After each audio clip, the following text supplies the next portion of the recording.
আসসালামু আলাইকুম রহমতুল্লাহ বরকাতু। সুমন কবিরাজ রয়েছি আপনাদের মাঝে যে বিভিন্ন আমলিয়াত তদবিরাত নিয়ে হাজির হয়ে থাকি। আজকে একটি বিশেষ আমল দেখাবো, যে আমলটির মাধ্যমে আপনারা অনেক উপকৃত হবেন। আমলটি হেডলাইনে দেওয়া রয়েছে, শরীরে আঘাত লাগবে না। এটি একটি গোপনীয় আমল।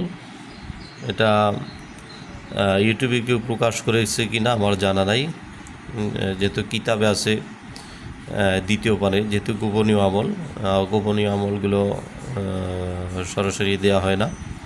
তো আজকে আমলের ক্ষেত্রে, কারণ যারা মুতাব্বি রয়েছেন, কিছু আমল আছে একান্ত গোপনীয়, একাগ্রত চিত্তে এগুলো করতে হয় না। আমলটি সরাসরি দেখাচ্ছি কিভাবে কাজটা করতে হবে। কাজটা হলো, হরিণের চামড়ায় প্রযুক্ত কিলোতে সিয়াহি দ্বারা জোয়াকার লিখে আর ধাতু জিমাতে ভরাইয়া নিজ শরীরে চামড়া ভেদ করে কবচটি ঢুকাইয়া সেলাই করিবে। তাহলে যদি কেউ সারাদিন চোরের মতো মারিলে তাহার কোনো প্রকার আঘাত লাগিবে না। আমলটি অতি গোপনীয়।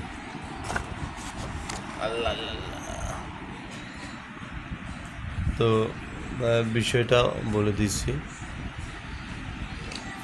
যে নকশাটা দেখতে পাচ্ছেন, এটা সম্পূর্ণ আকারে হরিণের চামড়ায় লিখতে হবে। হরিণের চামড়ায় লিখে শরীরের ভিতরে অপারেশনের মাধ্যমে আপনার শরীরের ভিতরে সেলাই করে রাখতে হবে।